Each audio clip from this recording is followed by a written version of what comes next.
श्री गणेशाय नमः। ओम नमो भगवते वासुदेवाय। हर हर महादेव।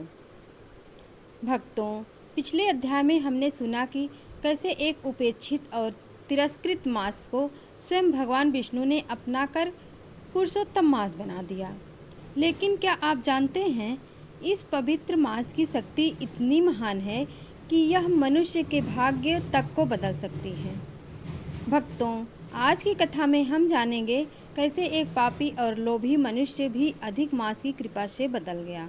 कैसे भगवान भक्त की छोटी सी भक्ति से प्रसन्न हो जाते हैं और क्यों इस मास में किया गया एक दीपदान भी अत्यंत पुण्य देता है। तो भक्तों, पूरी श्रद्धा और भक्ति के साथ कथा को अंत तक अवश्य सुनिए, क्योंकि यह कथा केवल कहानी नहीं बल्कि जीवन को बदल देने वाला दिव्य संदेश है। कैलाश पर्वत पर माता पार्वती भगवान शिव के चरणों में बैठी थी। चारों ओर दिव्य प्रकाश फैला हुआ था। देवगण भगवान की स्तुति कर रहे थे। तभी माता पार्वती ने विनम्रता से पूछा, हे महादेव, आपने अधिक मास की उत्पत्ति और उसकी महिमा बताई। अब कृपा करके यह भी बताइए कि इस मास में कौन सा व्रत, कौन सा दान और कौन सा कर्म कर सबसे श्रेष्ठ माना गया है। भगवान शिव मुस्कुराए। उन्होंने कहा, हे देवी, अधिक मास में किया गया प्रत्येक शुभ कर्म करोड़ों गुना फल देता है। लेकिन मैं तुम्हें एक ऐसी कथा सुनाता हूँ जिसे इस मास की वास्तविक महिमा समझ में आएगी। प्राचीन समय में एक नगर में अत्यंत धनी व्यापारी रहता था। उसके पास सोना, चांदी, धन दौलत सब कुछ था, लेकिन उसका मन अत्यंत कठोर और लोभी था। वह कभी दान नहीं करता था, गरीबों की सहायता नहीं करता था, यहाँ तक कि भगवान की पूजा भी केवल दिखावे के लिए करता था। नगर के लोग उसे डरते थे, लेकिन उसका सम्मान नहीं करते थे। एक दिन नगर में एक धार्मिक संत आए। वे अधिक मास की महिमा का प्रचार कर रहे थे। वे कहते हैं, हे मनुष्यों, अधिक मास भगवान का प्रिय मास है। इस मास में किया गया जप, तप और दान मनुष्य के जीवन को बदल देता है। सभी लोग श्रद्धा से संत की बात सुन रहे थे, लेकिन वह व्यापारी हंसने लगा। उसने कहा, यदि केवल एक महीने में भाग्य बदल सकता है तो फिर वर्षों की मेहनत का क्या अर्थ है। संत मुस्कुराए।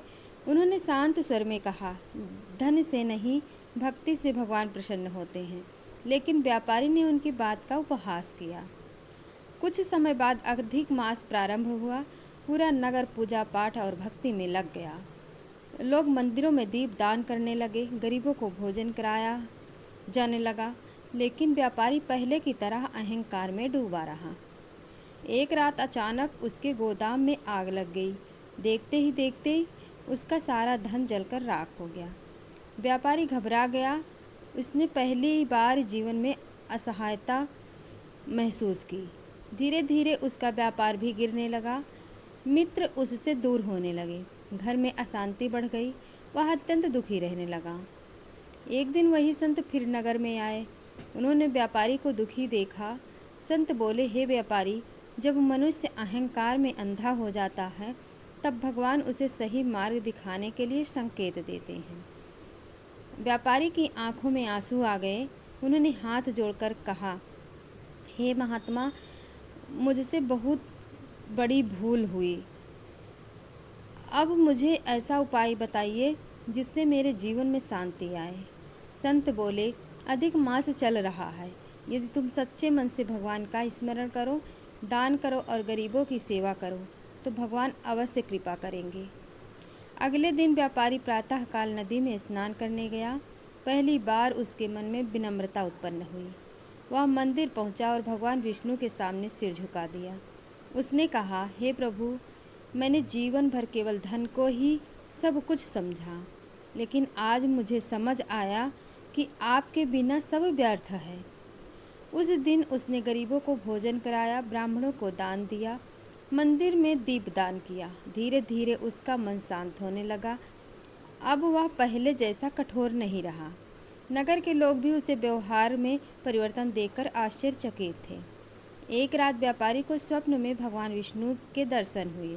भगवान बोले, हे भक्त, जब तक मनुष्य अहंकार में रहता है वह मुझसे दूर रहता है, लेकिन जैसे ही वह सच्चे मन से पश्चाताप करता है मैं उसे स्वीकार कर लेता हूँ।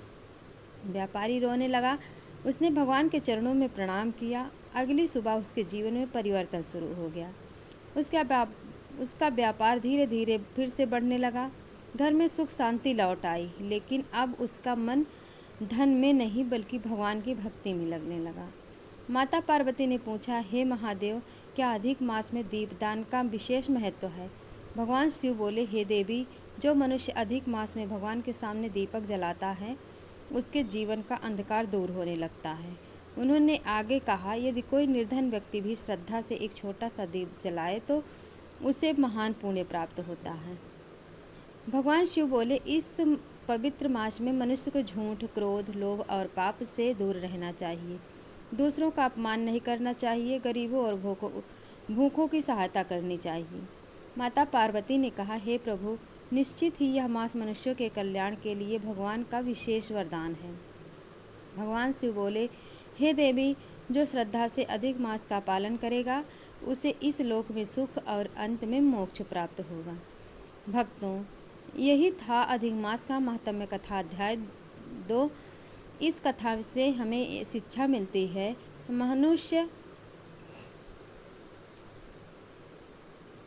अहंकार मनुष्य को भगवान से दूर कर देता है, लेकिन सच्चा पश्चाताप और भक्ति उसे फिर भगवान के निकट ले आती है।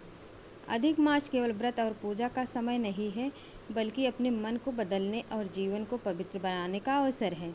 यदि आप भी इस पवित्र मास में श्रद्धा से भगवान का स्मरण करेंगे तो भगवान विष्णु और माता शिव की कृपा अवश्य प्राप्त होगी। भक्तों, यदि आपको यह पावन कथा अधिक मास महात्म्य कथा पसंद आई हो तो वीडियो को लाइक करें, शेयर करें और चैनल को सब्सक्राइब अवश्य करें। कमेंट में लिखें, जय पुरुषोत्तम भगवान और हर हर महादेव। भगवान विष्णु और भगवान शिव की कृपा आप और आपके पूरे परिवार पर सदैव बनी रहे। आपके जीवन के सभी दुख, बाधाएं और कष्ट दूर हों। हम फिर मिलेंगे एक नई दिव्य ऊर्जा कथा के साथ। तब तक के लिए ओम नमो भगवते वासुदेवाय, हर हर महादेव। जय श्री राधे कृष्ण।